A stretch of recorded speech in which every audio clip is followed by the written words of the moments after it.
everyone, Comic Reviewer here. This time reviewing on Dragon Ball Z, The Return of Cooler.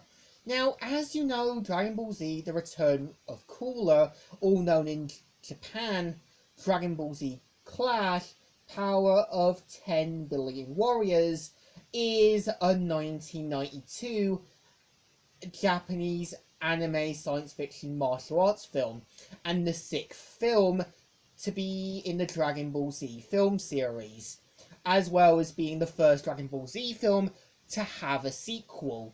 The same with the Broly trilogy that I did cover.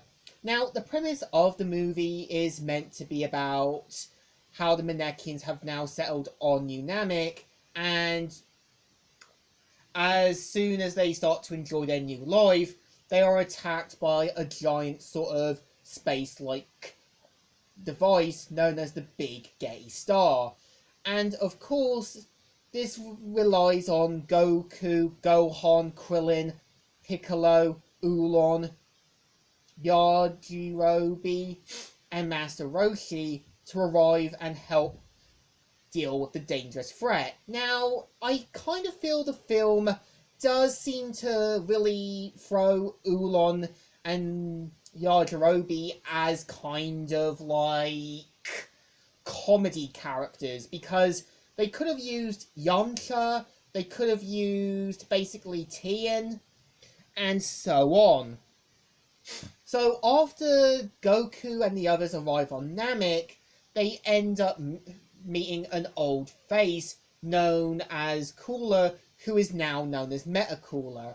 And it turns out Cooler is now back alive thanks to the Big Gay Star. And this relies on Goku and the others taking on the threat, while trying to destroy the Big Gay Star. So the film itself comes off as a rehashment, a kind of almost similar plot to the Namek saga, as well as mixing in elements of Mecha Frieza and the Android saga, because much like how Frieza was brought back to life through cybernetics, Cooler is as well. You kind of have a kind of computer device that sort of brings Cooler back, the same way Dr. L's supercomputer created Cell. And also as well, the movie feels like it tries to combine all these elements into a single film. And I kind of feel bringing Vegeta in for the first time in the films kind of works, because it does kind of give Vegeta a bit of his own moment of stardom. But I think the way they sort of throw Vegeta in with no questions asked just seems like they wanted to kind of give Vegeta a reason for being in the movie. And again, it really seems like they wanted to go with another sort of good movie, but really feels lackluster. And I do feel what made Cooler's Revenge work, it felt like an interesting story. It showed how Cooler was meant to be dangerous, but made costly mistakes. This one, on the other hand, shows how the Big Gay Star helps Cooler fix his mistakes, but still makes costly mistakes without realizing it. And at the same time, the movie is quite quick, and it seems to focus more on Goku battling Metacooler instead of giving Vegeta a big motivational speech.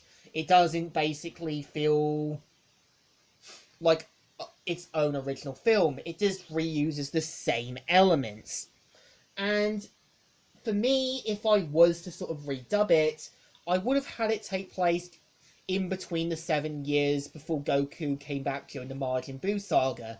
Have it that when Lord Slug gets turned good, the way I would have saw it was have him warning Gohan and the others to come and help them. Have it that Cooler's forces did bring him back through cybernetics, but have it that he fused this ship with them to become a dangerous vessel.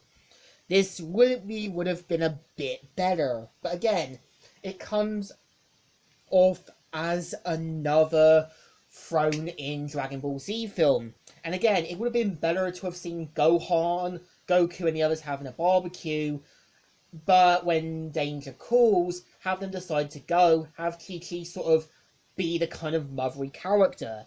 But they don't show it. They show them just going straight into space with no real be careful speech or anything else. And I do feel, at least with Metacooler, it's a bit more better than Mecha Frieza, because Mecha Frieza is quickly made short work of by Trunks. Well, in this film, they do try to make Cooler a bit more better. And I know even Dragon Ball Z Abridged, all known as Team 4-Star, did point out how, yeah, Frieza did it, Frieza did this, and Frieza did that. So, to me, The Return of Cooler is a lackluster special. Nothing great, nothing spectacular, and really, just go back to the first Cooler film. It deserves a thumbs in the middle. Not great, not alright, but still good. So, Comic Reviewer here, signing out.